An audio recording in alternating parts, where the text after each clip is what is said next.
Hey y'all, I'm Lara Luna, and this is episode 11 of Trailer Park Angel.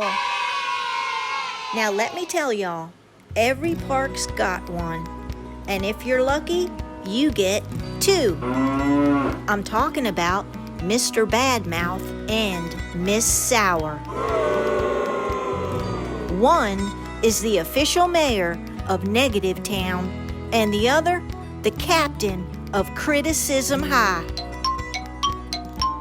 Together, bless their hearts, they could sour milk faster than bad shrimp at a potluck. And it all started the morning of the Blueberry Festival. Of course. I had my coffee and was feeling good. The bird of paradise in my front yard was looking decent. And with my leash in hand, I took my pug out for a walk, and she was strutting like she owned the park. I was ready for sunshine, pie, and the sweet smell of fresh berries. But 2 blocks down, here comes Mr. Badmouth. It was like seeing the skunk ape 100 feet from home without any backup. I whispered to the heavens, Lord, please don't let him ruin my day. I smiled polite, said, Morning, you look nice today. He shoots back, Your bird of paradise looks messy. Didn't cut off the dead branches. Then adds, Grass is getting tall too. Did your mower break? I'm thinking, well, howdy, sunshine. Guess I'll crawl back in bed now.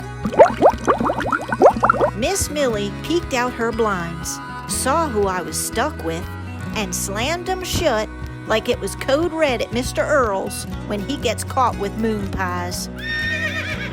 Smart woman. 10 minutes later, I was still defending my landscape to a man who ain't watered his flowers since 2017. And just when I thought I was free, here comes the sound of a squeaky wheel and an electric golf cart. Wouldn't you know it, Miss Sour. What are the odds? Still riding that creepy cart with the Mardi Gras mask hanging off the roof. She pulls up, grinning like Jack Nicholson in The Shining, and says, Your Jeep looks like it's been sitting in the swamp with the alligators. Then she eyes my pug. That little thing needs a diet. Excuse me? Talk about my dog and its fighting words. But she wasn't done. You still eating those Publix subs? Looks like you gained 10 pounds since last month. You should have entered the dog look-alike contest. Hee hee hee hee. And off she zoomed on her broom, laughing like she won the Daytona 500. Imagine if those two were married. Miss Sour would ask Mr. Badmouth, Do these jeans make me look fat? And Mr. Badmouth would say, Yep, fatter than you think. That's just how they'd roll. Too honest for their own good. Word around the park is they've both been married and divorced 4 times each. I got home, slammed the door, and said, Lord, please, not on Blueberry Festival Day. This was supposed to be a happy event for many of us in the park, especially the bakers who'd waited a whole year to enter their new recipes in the best blueberry pie contest at the festival. This year's contenders were Miss Millie, Mr. Vito, Miss Marge, and Miss Butter. I prayed to the angels and lit a prayer candle and told myself, it ain't about me, it's about them. Miserable folks handing out misery like Halloween candy. So I grabbed my notebook, packed my Fiji water, and promised myself, I'm not letting this ruin my day. My friends finally pulled up in the brain fog bus. It's our community park van. We use it for traveling to events. I opened the door and was hit with a sweet smell of blueberry heaven. Pies in the back seat, all lined up like ducks in a row. I'm just gonna tell you, I almost said something else, and it wasn't ducks. I sat next to Savannah, who was toting her suitcase full of beauty pageant supplies. She swore she'd meet a military man at the Blueberry Festival and live out her life in Gone with the Wind. Everyone was dressed in blue t-shirts that said, Cuckoo Acres, Homosassa, Florida. Miss Dottie noticed something was off with me. Miss Millie leaned over, sweet as sugar, and said, Darling, what's wrong? Well, I spilled it all. The bird of paradise, the Jeep, the dog, and the 10 pounds. And bless 'em, each friend gave me their advice. Miss Dottie said, next time he talks smack, just spray him with mace, hog tie him, then call me, and I'll give him something to complain about. She wasn't kidding. Mr. Gary muttered, Mate, back in Aussie, we give folks like that to the dingoes for breakfast. Miss Marge yelled, Honey, he's just constipated. Needs prune juice, don't you know? Mr. Vito cursed. Forget about it. Gimme his address. I'll send my cousins. Savannah, rolling her eyes, peeped. Lord, if anybody's calling you fat, send 'em to me. I'll knock 'em out with my giant can of Aquanet. Southern style. Miss Butter, who had already fallen asleep, suddenly perked up and said, That Mr. Badmouth is just gonna attract bad karma, 'cause you only attract what you're the vibration of. We all stared at her like she must have had Wheaties for breakfast, because where on earth did that come from? And I started to feel better already. We finally arrived at Mount Dora, the home of blueberry pies, blueberry wine, blueberry soap, even blueberry barbecue sauce. 'Cause in the South, we'll slap blueberries on anything that don't move. The pie contest started, and our crew lined up. Miss Millie, proud as ever. Mr. Vito, pie bigger than his head. Miss Marge, with a wedge of cheese on the side. Miss Butter couldn't even hold up her pie because she put too much butter in it. And while the contest was underway, Butter fell asleep on the table next to her pie. Someone blew a horn.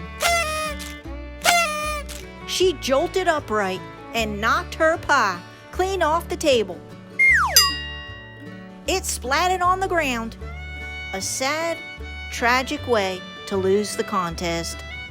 But, bless 'em, one of the judges managed to scoop a piece out of the pie tin and entered her anyway. Meanwhile, Savannah was getting her gown ready, a hot, glued masterpiece of Walmart muffin wrappers and rhinestones. Y'all, the woman sparkled like a blueberry disco ball. Me, Dottie, and Savannah headed over to the Queen pageant. Savannah went up on stage, stood in line with the other girls, and started searching the crowd for a man that might be dressed in fatigues or combat boots.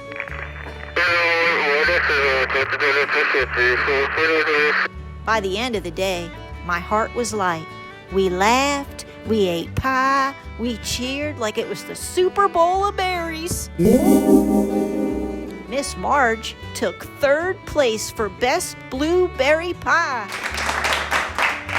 The others didn't get a mention, but their pies were good enough to enter again next year. And Savannah, she came in second and got the phone number of a man who wears combat boots as a fashion statement and is the host of a podcast dedicated to Southern beauty pageants for women over 60. He said he was from the Villages. Uh-oh. From my experience, every park's got a Mr. Badmouth and a Miss Sour, but you don't have to let them drag you down. Your angels are always with you, and you can ask for help anytime. Let their bitterness remind you just how sweet you are. Keep planting your flowers, smiling at your neighbors, and showing up for life with joy in your heart, dead branches and all. And if you see that squeaky golf cart coming, duck behind the hibiscus and count to 10. Before I go, I told y'all I would give you the meaning of angel number 422. And I wanted to mention a man in our park named Ray Ziggler. He's sick right now and could really use our prayers. His wife's been doing the best she can to care for him, and I know she'd appreciate a little support from all of us. So please, y'all, put Ray on your prayer list, light a candle, and whisper his name to the angels. One more thing. I woke up this morning at 4:22 a.m. Same exact time that Flasher Bill was ringing doorbells in episode 10. Back then, I thought it was a curse. It turns out angel number 422 is all about trust, balance, and building your life on solid ground. It's your angels saying you're not alone, even when the world's messy, even when people throw shade, and even when your Jeep's dusty and your dog's chunky. It's a message that your hard work, your kindness, your light, it all matters, and it reminded me that no matter how sour people act, I don't have to match it. So I'm holding on to 422 today, for me, for Ray, and for anyone who's ever felt attacked or just needed a sign that you're doing okay. Because y'all are. You're doing better than you think. Hey, thanks for listening, and thanks for your time. Stay sweet, stay strong, and remember, it's better to be the pie eater than the pie critic. See y'all again real soon. Bye.